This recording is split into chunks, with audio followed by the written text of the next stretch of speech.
Empathy as a leadership competency for national unity. Empathy, ability to understand and share the feelings of another, essentially putting ourselves in another's shoe. And today we'll be learning how this is a very important trait in a position of leadership. I'll be bringing someone here to take this session. Let me tell you a little bit about the person that will be speaking to us. He's an entrepreneur, a strategist, and management consultant with 9 academic degrees, including a doctorate in business management, science, and operations, a Bachelor of Science, a HND, and 6 master's degrees across technology management, humanitarian logistics, strategic management, organizational behavior and psychology, business management, and forensic HR management. He is the CEO of CompuNet Limited in Nigeria and SHK Apparel and Clothing in India. He is also a global mentor with the World Business Investment Forum under the G20. So, in our usual warm welcome, kindly, with a round of applause, welcome Dr. Kolawole Ojo.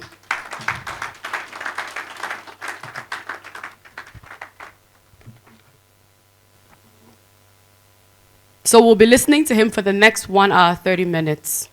Thank you. Good morning, everybody. My name is Kola Ojo, and I am very excited to be here this morning to share with us and consider a very important subject. I didn't think it was important,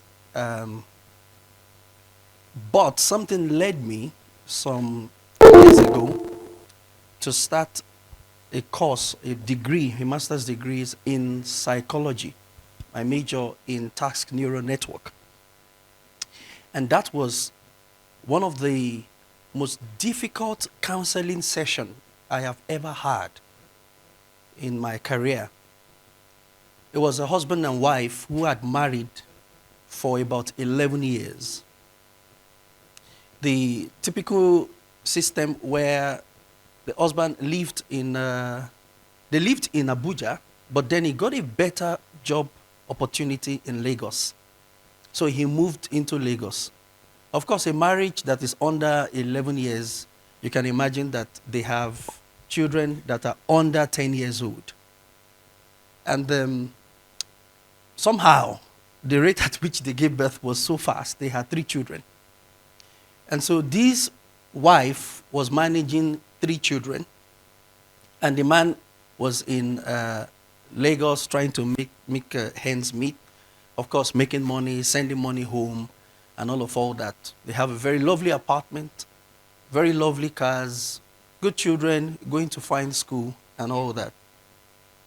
And whenever he's coming back to Abuja to visit his wife once every 2 weeks or once every 3 weeks, sometimes once in a month, he would buy different things, clothes, shoes, bags, jewelries, perfumes, things that he thought that his wife would like, just to say, wow, thank you for what you're doing. Of course, they will also make calls every day. He would speak to the children, speak to his wife on, video calls and all that. But then something began to happen. They started growing apart. He felt that he's trying to work for his family, make sure that the children have the best life, and his wife can afford any good life that she wants. So he doesn't really care. He just does the things that he believes in. Until he came back one day and the wife walked up and says, look, I want a divorce. And he was like, are you serious? What are you talking about? I mean, we are good. We still talked about things yesterday. They were already fighting. They never fought. No altercation. Nothing. It was just, I just want a divorce. And he goes, why? Why do you want a divorce? Of course, he shattered him for a while. And then someone referred that case to me. So they came from Abuja to Jos. I live in Jos. And we sat down. for the first time in a very long time, according to the wife, since they got married, they never really sat down to have a meaningful conversation, except conversations around what do you need, what do we need to restock in the house, I bought you this perfume, I bought you these shoes, I bought you this clothes, how are the children doing, how is their school going, hey, be a good son to your mom, okay? Listen to your mom. That kind of conversation. Do you understand? That's all they have had in this period. So they sat down there, and the wife says, look, I want a divorce because this man does not understand what I want. And the guy goes, you are an ungrateful woman. I have left everything, all the comforts that I should have. I went to Lagos to go and get a job and start giving you money. You have a good house, you have a good car, you have good this, you have this bag, you have this clothing, you have all that. And the man goes, you think you can buy me? That's not what I need. So he goes, what do you need? I don't even understand. What? I was just sitting there, just listening to them. I was umpiring the conversation. What do you need? Ungrateful witch. And the woman said, I just needed you. And he goes, I don't even understand what that means. When you say you need me, I'm your husband. And the lady goes, no, you don't understand. I want us to go back to the way we were before we got married. He says, no, we can't go back there. We don't have money. She says, no, you see, that's the problem. I'm not talking money. I mean, when we will sit down, goes up, look at movies, discuss, and all of all those things, I tell you my dreams, things are paining me, and all of all that. And the guy goes, you see what I'm talking about? You see what I'm talking about? I have to work. And then I sat down there, and I found out that both of them lacked emotional intelligence. So it took us about 6 months. Every time they will have to come and spend 2 hours with me to umpire a conversation. I just sit down there as if I'm not there for them to talk. Because we cannot have harmony if we don't listen. And so empathy becomes a very, very important competence that every leader needs to drive an organization, a business, including a family. Now, empathy doesn't really mean that because I listen to you, I must do what you say. No, it's just that I want to listen. I want to listen. Now, so back again to that, to the couples. So I asked the husband, what do you really think that your wife wants? He said, well, every woman wants a good life. So in his assumption, what a woman needs is once you buy a car, she has a good house, and she has a good husband, she has the money she can spend, that's fine. Now, I use that case to tell us that that is just a micro case of what we're experiencing in a broader view in Nigeria, in a country where we have multi-ethnic and religiously diverse nation like our country. Empathy in leadership is not optional, it is strategic. Very, very key. And so Daniel Goleman describes emotional intelligence as the heart of leadership, and empathy also, which is a part of emotional intelligence, as key. A 2022 World Economic Forum report listed empathy as a top 10 leadership skill for 21st century leadership. So it is very, very important. It's very key. Another case I had to deal with was a son of a pastor who was schooling in Russia. And then he got into drugs and they deported him back to Nigeria. He was in 400 level. Then he got back to Nigeria. And of course, he became very problematic. The pastor is a very popular pastor in Jos here. And having a son that is like that is a problem to you, you know, for your reputation and what you stand for as a pastor. So he kept him in the house for a very long time. until he heard about me. And so he brought the boy. For the first 1 year, I couldn't break through. We were having problems. He would come to the office, sag his trousers, have his hair long, and then he would just walk in and just say, hi, how you doing? He just say, hi, how you doing? Good morning. He just my hand like this, says, good morning. So what are you doing, guy? Now me they call guy you. I was just saying, I say, in my mind, like, you call me guy? Like, are you serious? They say, how you doing, guy? I was like, fine. So what's up? For 1 year, he did that. Every Monday, I would call him into my office. He would sit down and we'll have a conversation for 10 minutes. Bulk of the conversation, I would go around things like clothing. Oh, wow, I love your clothes. I don't like it, but I love your clothes. Why do you wear your trousers this way? He says, well, I just like it. His boxers will be up, his jeans will be down. It just looks somehow. So we'll talk for just 5, 10, 20 minutes sometimes. Some days he will ask me some stupid random question.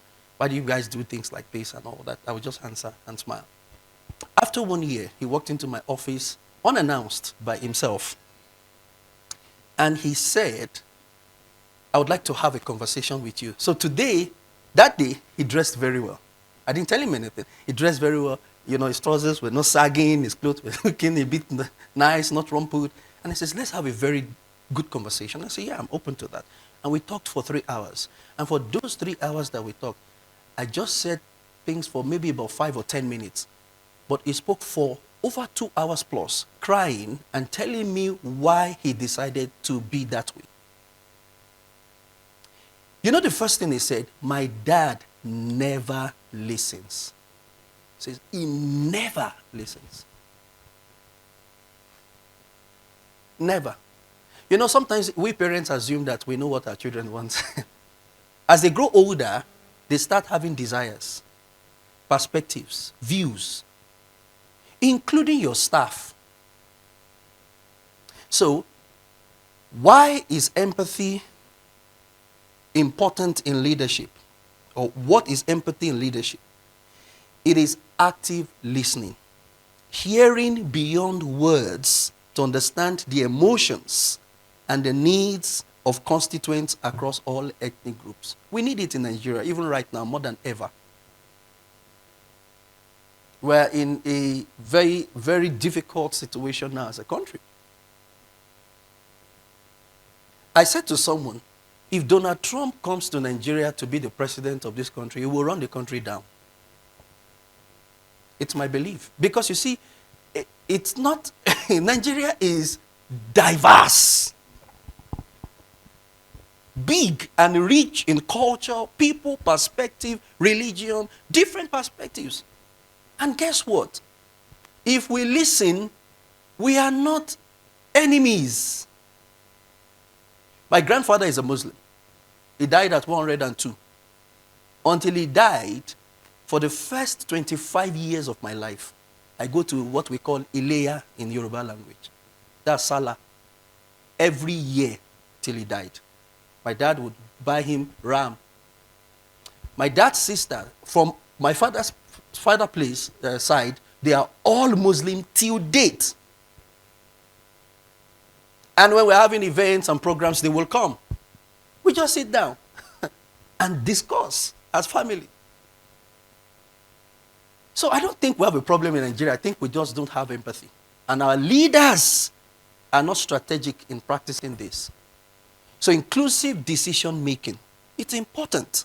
Ensuring all stakeholders have a voice and process that affects their community and livelihoods. Very key.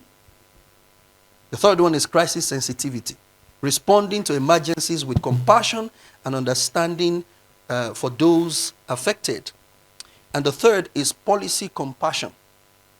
Creating frameworks that protect vulnerable populations while advancing national interest. And I think this is so true.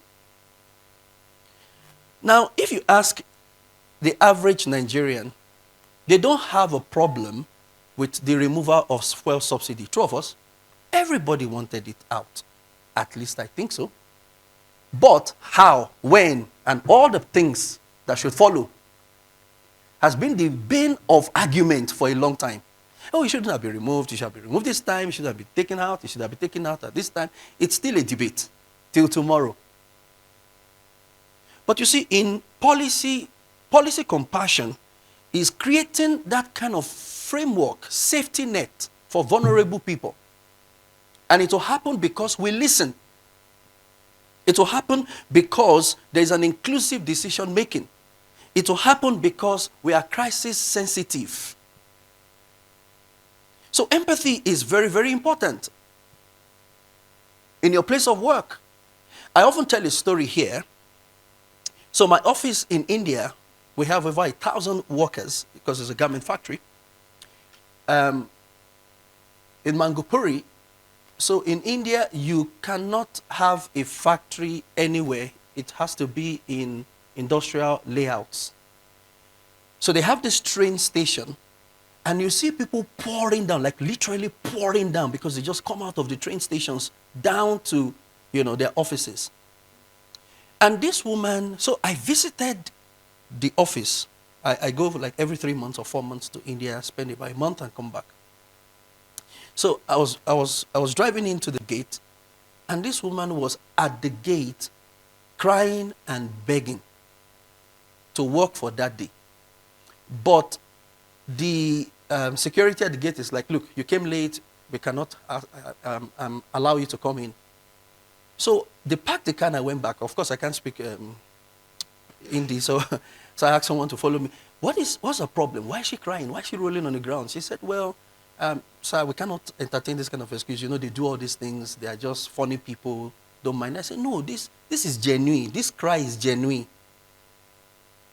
This is not a cry of someone that is just looking for a job. There's something beyond this cry. So I said, look, ask her, what's the problem? So he started saying, my daughter was sick, I had to rush her to the hospital this morning, and I need this job to pay the bills and to take care of her and all those things. And he interpreted what she said, but then he told me in English, don't mind them. That's how they do. They are pretending. I said, no, this woman is not pretending. You need to listen to the body language. You need to see what's happening here. She's actually going through a problem. So instead of getting her to work today, pay her the money for today and pay the hospital bill.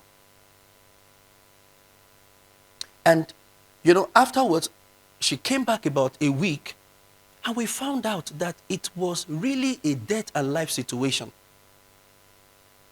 Many Nigerians have lost the sense of empathy because we have a lot of pretenders. Sometimes you don't even know who is genuine. But if we listen and watch the body language, we will see that people are actually going through a lot of stuff. And you can change their life just by listening. So, when I was in GSS 3, my life changed. I had a class teacher that brought me in front of the classroom and told me that I will never become anything because I scored the least score in a test. And I felt like this is the most, in fact, that was the most embarrassing situation I have found myself all my life. I told some people, the reason why I studied for long, I found out that the reason why I was adding degrees on degrees and all degrees was because I wanted to prove my teacher, GS3 teacher, wrong. And there are many of us like that the reason why you aspire towards greatness is not for you. It's because you want to prove some people wrong in your life. So I did that. I found myself in that situation until maybe about 15 years ago. I sat down and asked myself, why are you doing all this? And I found out, is this man who doesn't care, who doesn't know me, but has left an indelible impression on me since when I was in GS3 that I wanted to prove wrong. So for the next maybe 5 minutes, because of our time, I want you to think of a leader who inspired you and write down 3 qualities that resonated with you, that he had. And then the dissonance is to think of a leader who was demotivating and write down 3 behaviors that created the dissonance. Can we do that quickly? it is very important how we relate with people.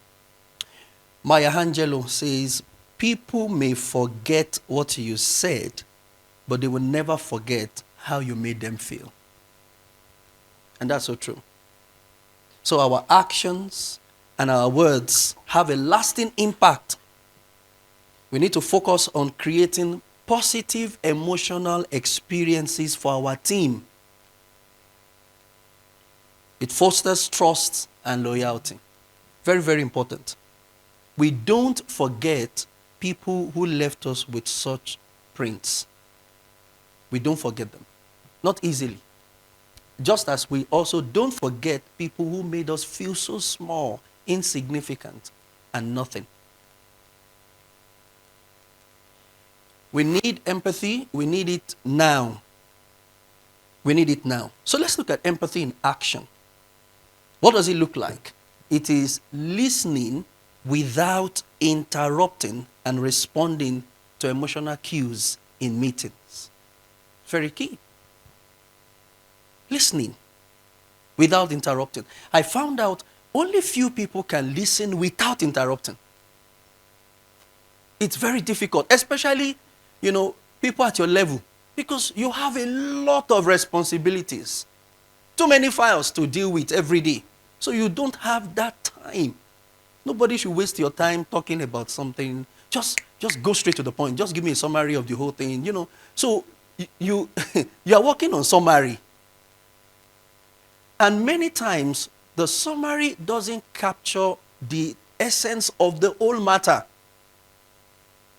So we must be willing to create a listening time.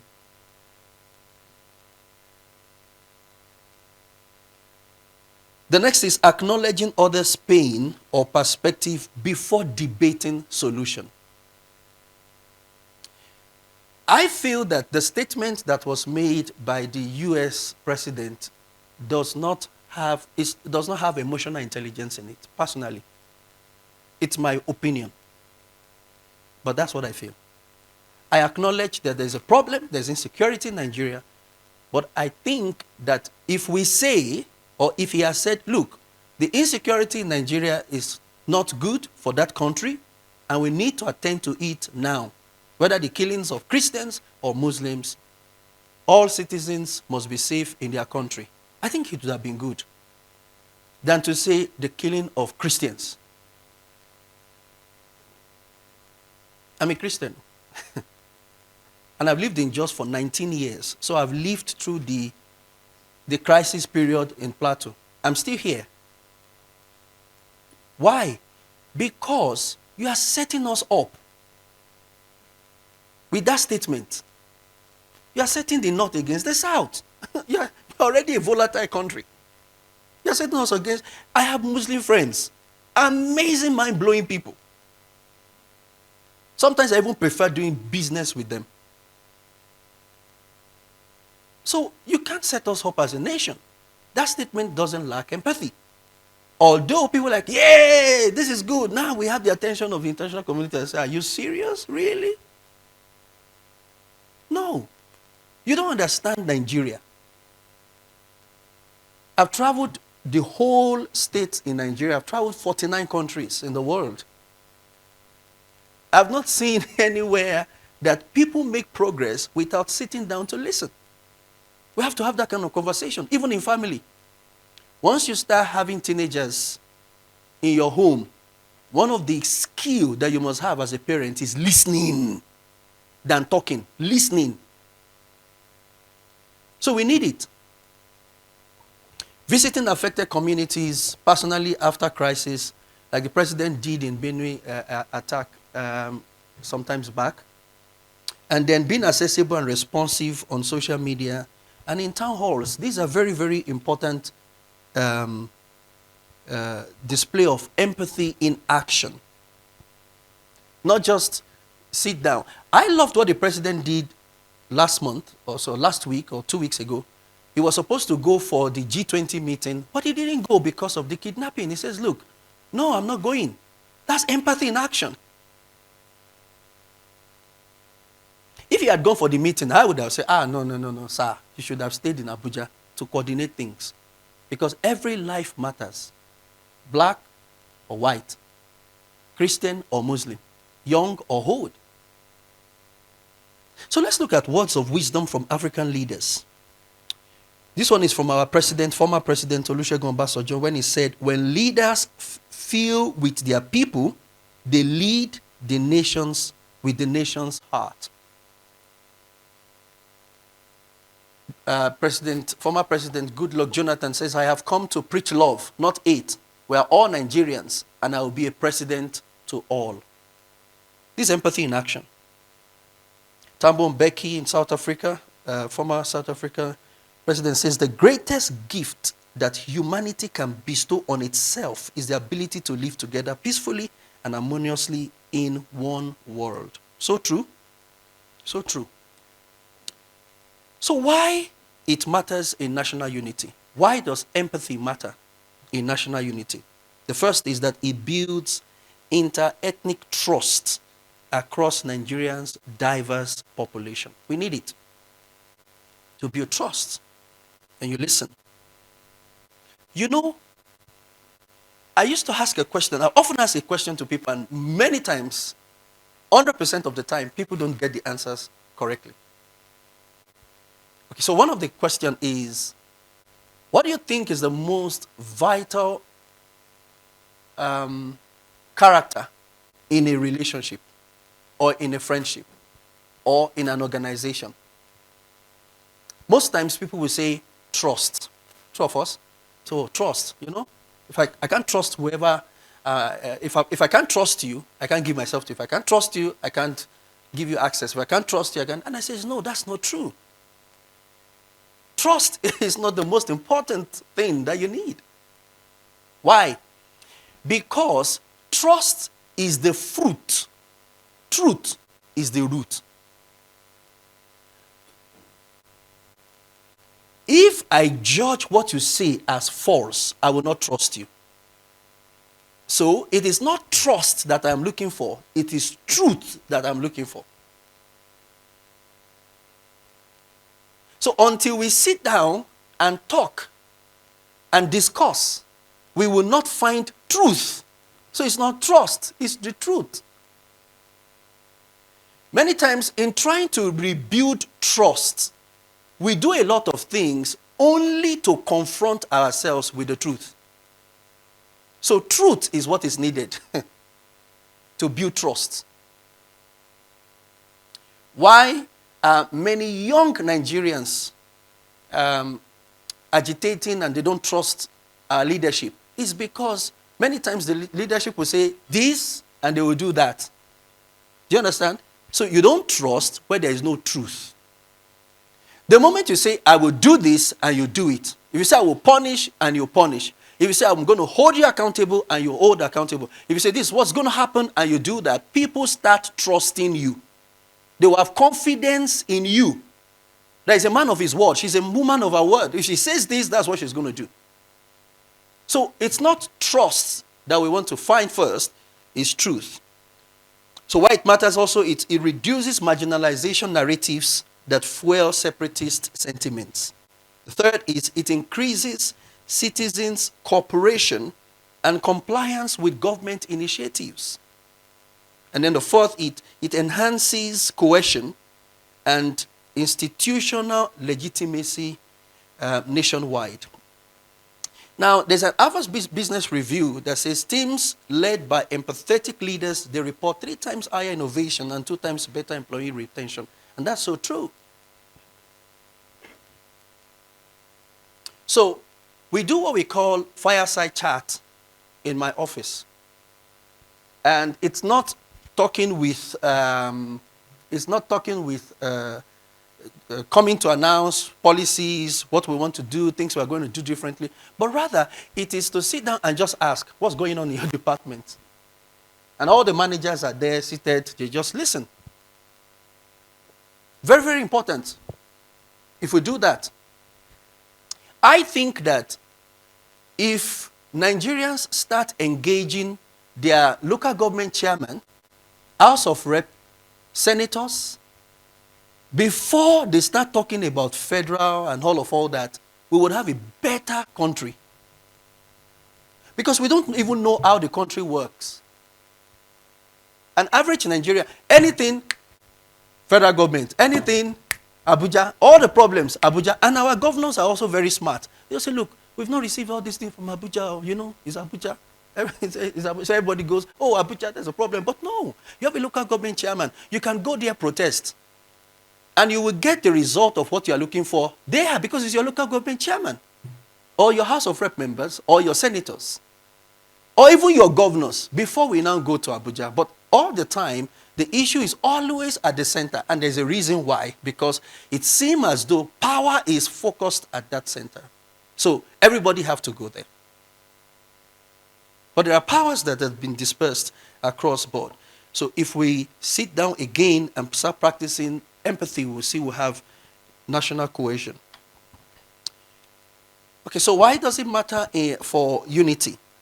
87% of employee loyalty. It gives 35% performance boosts, and then we see that diverse perspectives. Empathy enables leaders to understand the diverse perspectives crucial in a pluralistic society with ethnic and cultural or maybe even religious division. And we've seen that happen in Jos. You're going to see a case study of how Plateau State and Benue State reduced their security spending because of empathy in action, just sitting down to listen.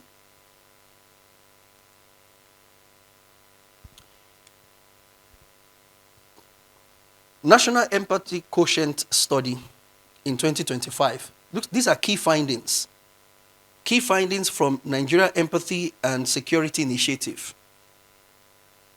72% value dignity and fairness in public life. We're having that decline, 72%. And 56.8% believe current leadership demonstrates empathy.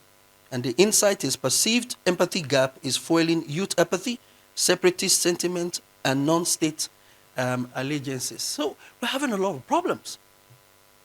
56.8%, that's a lot. And 72%, that's wide. The margin is really wide. And this is from Nigeria. This is a government website that gave me this data. So we have a lot to do. Leaders, empathy in action. But so let's look at examples of empathetic leadership in Nigeria in the past 5 years or so. You see the NSAS and the Lagos Trust rebuild. After the police brutality protests, Lagos State launched a Rebuild Lagos Trust Fund to restore damaged infrastructure and rebuild citizens' trust, especially with vulnerable groups like the elderly and disabled. That's very powerful. That's empathy in action. Though the exact financial tallies weren't released, of course, the initiative repaired schools, market, transit hubs, stimulating local commerce, and signaling government responsiveness with empathy. So this is empathy in action. We've seen that in some government in Nigeria. The next is the health and social welfare. We have a very amazing Minister of Health that expanded the national health insurance and maternity programs across Nigeria. And that's very beautiful. Part of empathy is to also communicate more with affected constituents. Nigerians, we know more about our rights and less about our responsibilities. And it's because many people are not educated in the things going on in the country because it's a diverse and complex situation. Strategic investment, we see disbursed 45.9 billion across 880 public health sectors nationwide, prioritizing undeserved communities. This is good. We want to see more of this. This is empathy in action. Improved outcomes. This empathetic investment lowered preventable deaths and boosted productivity, boosting GDP through a healthier workforce. Because if the workforce is healthy, then the outcome as well is going to be productive. We see the Civic Empathy Youth Summit and Games Jams If you remember, it took place in Abuja and Lagos. They trained over 1,000 teachers in 3,000 plus schools, teaching empathy through story exchange. They held a Leading with Heart Summit in December 2023 to embed empathy in emerging leaders. I did a small research with about 100 young people. And I asked them, if you become a senator or a rep, what would you do? He said, no, me, I would chop. Over 90% of them says, look, if I become anything, if I hold any public office right now, I don't care. Me, I just want to chop. Me, my family, we'll settle ourselves. I said, this is a problem. You want to settle yourself.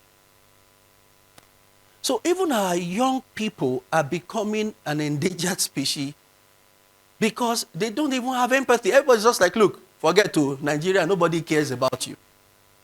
And sometimes I found out, even in public spaces, that it is because even when you want to do what is right, okay, you want to do what is right, you come with good intentions. The system is rigged against you. So you're like one good man among. So, but I have found a way to deal with that because I work with certain ministries, departments, and agencies. Is that you need to carry people along. Yeah, people are greedy. Yes, people want things done their way, but people want to be heard. People want to be heard. We need to be able to carry them along. We need to be able to build trust because of truth. We need to be able to confront people. So empathy doesn't mean not confronting people. It also doesn't mean not making tough decisions. It doesn't also mean not making unconventional policies. No, that's not what it means. I think that we need to hear more of, look, if this country was going in the direction where it was, who would have not had any country? You know, that narrative. Again and again, with data, with figures, show and tell, more and more, this is where we were, this is where we are. So we need more of that. We see the empathy-driven security architecture, where in May 2025, Nigeria Empathy Quotient study revealed while 72% value dignity, only 56.8% believe leadership acts empathetically. Relational and sovereignty approach, experts recommend embedding institutional listening, trauma healing, and dignity-based procedures to tackle youth radicalization and farmer herders conflict. We need to sit down and listen. So behind my house, in Jos here, there is a Fulani guy who has maybe about 50 or so cows just behind, you know, there. And I am the Miangwa of my community. You know, I lead that community of landlords and all that. So, and then selling of lands and all those stuff. So they were agitated because every time this guy will take his cow, he will pass through, and they will go to the back. There's one rock. He has a place where he keeps them. So they're feeling like this guy is going to be a danger to us. I said, but this guy has been here for about 3-4 years. They say, yes, he's going to be an informant. He's an informant. He's studying everybody. One day something will happen. He's going to strike. So I said, okay, fine. To allay your fears. So we had a meeting. They've been doing that on WhatsApp, our group page, saying, look, we need to tell this guy not to come again. We need to put this. We need to put that. We need to do this one. I said, look, well, I agree with you guys. We need to be security conscious, all right? But this guy, can we engage him? So they say, well, if you feel you want to engage him, fine. So I went with 3 people and we sat down with him and talked. And we just found out, we found out that the cows were not his own. They are not his own. He's just working for someone. And that is how he make ends meet for himself. And we ask him, why this location? He says, look, come, let me show you something. Look at this place, look at this guy. And he started educating us. And we made friends with him. In fact, most times, he's going to be the one to tell us that, this is your community is poor also. You guys are not doing what you're supposed to do. Look at in the afternoon, this is happening. He now became our informant because we just sat down to talk with him. So you see, Fulani people are bad. Hausa people are terrible. Yoruba people are bad. It's because we are not listening to ourselves. Really. There are issues. I'm not denying that there are no issues. There are issues. But if we sit down, we'll find out we can untie those issues. Because we need more peace for progress. And then, of course, cost-effective security. This approach proves more effective and economical than force-heavy models, reducing military expenditure while improving outcomes. Impact on social and cohesion and the economy. Meanwhile, the social investment program like Empower and the JEEP have reached millions with stipends and microloans, stimulating grassroots entrepreneurship and rural economics. This is very, very good. So according to the 2022 National Social Cohesion Index, Nigeria scored 39.6%, down from 44.2% in 2021, with 66% saying the country is more divided now. So we don't need more of that narrative. Let's look at empathy in conflict resolution from 2023 to 2025. Inclusive dialogues in Plateau and Benue, including the IDPs, others, youth voices, ensuring all stakeholders were heard. This is very, very good. Active listening. Leaders used active listening sessions, not force, as a first model, creating space for grievances to be heard. See what it did. Measurable results. Clashes in 3 local governments dropped by 35% in 18 months. Economically, 2.4 billion naira was saved in emergency security spending. So we can save more money just because we do inclusive dialogue, active listening. Just those two. When Plateau crisis was at its peak, we had to sit down and start talking. I remember communities coming together to say, what's our problem? There was a guy in the community where I am. He had a poultry, very big poultry with about 5,000 birds. But he's a Muslim, Yoruba Muslim guy. And the poultry there. Because this guy has been, our guy, we relate a lot. We defended that poultry. And the community gave him 2 years. That was the community I was before. In fact, before I moved to where I am now. They defended the poultry from being burnt. And they gave him 2 years to relocate from there. Then some of us said, look, why will he relocate? He bought the land. It is his property. And we started having those kind of conversations. That no, you can't send him away. Nigeria belongs to all of us. So we need to have more of that. We need to have more of that. He was adding value to the community. He employed so many people there because of what he was doing. But eventually he left after about 4 years because he wasn't feeling safe. He was feeling like, I'm the only one here and I don't know what's going to happen one day. So he left eventually. And I felt very bad. He has not sold the land. The poultry is still there, but nobody is using it till date.